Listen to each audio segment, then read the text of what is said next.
माफी मागा अन्यथा गुन्हा दाखल करणार मीरा शिंदे। 19 मार्च रोजी श्रीगोंदा शहरात जिजाऊ रथ यात्रा दाखल झाली होती। यावेळी जिजाऊ मातेचे दर्शन घेण्यासाठी अनेकांनी गर्दी केली। यात महिलांचा सहभाग देखील मोठा होता। रथयात्रेदरम्यान संभाजी ब्रिगेडचे जिल्हाध्यक्ष राजेश परकाळे यांनी महिला पदाधिकारी यांना दर्शन घेण्यासाठी आडकाठी करत महिलांचा अपमान करत अरेडावीची भाषा वापरली असल्याचा आरोप शिवसेना शिंदे गटाच्या महिला आघाडीच्या जिल्हाध्यक्षा मीरा शिंदे यांनी करत 2 दिवसात माफी मागावी अन्यथा गुन्हा दाखल करणार असल्याचं पत्रकार परिषद घेऊन सांगितलं। परकाळे यांनी रथयात्रेत दर्शनासाठी आलेल्या महिलांना अपमानास्पद वागणूक दिली तर उपस्थित ब्रिगेडच्या काही महिला पदाधिकारी यांनी देखील महिलांचा अपमान होऊन साधा निषेधही व्यक्त न केल्यानं नाराजी व्यक्त केली। 19 मार्च रोजी श्रीगोंद्यामध्ये जिजाऊ रथ यात्रा आलेली होती आणि जिजाऊ आमचं महिलांचं तर दैवत आहे, संपूर्ण महाराष्ट्राचं दैवत आहे। परंतु मी पुरोगामी चळवळीत अनेक वर्ष गेले, अनेक वर्षापासून असल्यामुळे जिजाऊंची रथयात्रा आल्यानंतर दर्शनासाठी शनी चौकात गेले होते।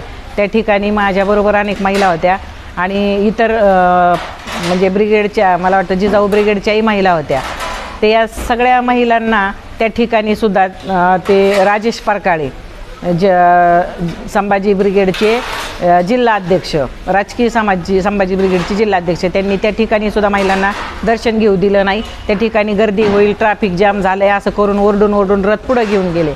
आम्ही पायी चालत मंदिराजवळ गेलो असता तिथे गेल्यावरती त्या महिलांचा तसाच अपमान केला। स्वतःचं फोटो सेशन करत होते। आम्हाला दर्शनासाठी एकतर जागा देत नव्हते। इकडून तिकडून आम्ही दर्शनासाठी मी वर चढायला लागले की त्याच वेळेस त्यांनी मला त्या ठिकाणी दर्शन घ्यायचं नाही, तिकडं कार्यक्रमाला जा। तर मी त्याच्यावरती विचारलं, आम्ही दर्शन घेण्यासाठी आलो आहे, आम्हाला तुमच्या संघटनेचं काही हे नाही करायचं आहे, मग कशाला आले तुम्ही, असं करून अर्वाच्य भाषेमध्ये अगदी जणू काय आम्ही पाकिस्तानातून आलो आहे आणि जिजाऊंच्या जवळ चाललो आहे अशा पद्धतीने त्यांनी वागणूक दिली। त्यामुळे त्या ठिकाणी त्यांची माझी बाचाबाची झाली। 2 दिवस होऊन गेले। या प्रकरणामध्ये त्याला थोडी दिलगिरी व्यक्त करावीशी वाटली नाही, उलट पाठीमागं आक्षेपार्ह असे वक्तव्य करत आहे। इथं तिथं फोन करून चळवळीतले लोक ज्यावेळेस त्यांना फोन करून पण सांगतायत की हे चुकीचं झालंय, तर त्यांना त्यांच्याबरोबर सुद्धा बोलताना माझ्याबद्दल तो चुकीचंच वक्तव्य करत आहे।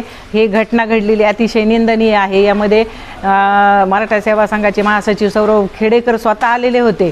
त्यांनाही मी विनंती करते की आपण ह्या तळाशी जावं। आपले पदाधिकारी पाठीमागं महिलांचा अपमान करताय, हा अपमान माझा नाही आहे, मीरा शिंदेचा नाही आहे किंवा कुठल्या पक्षाचा नाही आहे किंवा कुठल्या जातीचा नाही, हा अपमान जिजाऊंच्या लेकींचा आहे। कारण जिजाऊंच्या लेकी दर्शनासाठी आलेल्या होत्या। हा अपमान जिजाऊंच्या लेकीचा आहे म्हणजे जिजाऊंचा आहे आणि हा अपमान राजेश परकाळेंनी केलेला आहे। 2 दिवसामध्ये जर त्यांनी माफी मागितली नाही तर मी सोमवारी त्यांच्या विरोधात गुन्हा दाखल करणार आहे की एका महिला पदाधिकाऱ्यांना, बाकीच्या महिला बोलणार नाही आहेत परंतु माझ्या स्वतःवरती ही घटना घडलेली आहे। मी स्वतः एका पक्षाची महिला पदाधिकारी आहे आणि दलित महिला पदाधिकारी आहे। मला जिजाऊचं दर्शन घेण्यापासून रोखण्यात आलेलं आहे आणि माझाही त्या ठिकाणी सार्वजनिक ठिकाणी अपमान केला आहे। म्हणून जर 2 दिवसात त्यांनी जाहीर माफी मागितली नाही तर सोमवारी मी त्यांच्या विरोधात श्रीगोंदा पोलीस स्टेशन इथे गुन्हा दाखल करणार आहे। श्रीमती मीरा शिंदे यांनी पुढे सांगितलं की मी चळवळीत आणि विचारधारेत काम करते म्हणून जिजाऊ मातेचं दर्शन घेण्यासाठी तिथे गेलं होतं।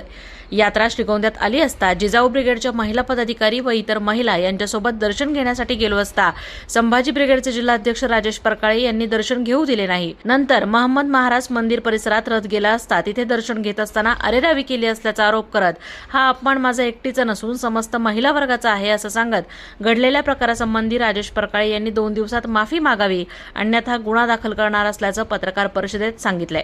या प्रकरणानं एकच खळबळ उडाली आहे। या प्रकरणामुळे 2 जिल्हाध्यक्षांमधला वाद पेटण्याची शक्यता आहे। प्रतिनिधी दीपक कासवा, अहिल्यानगर।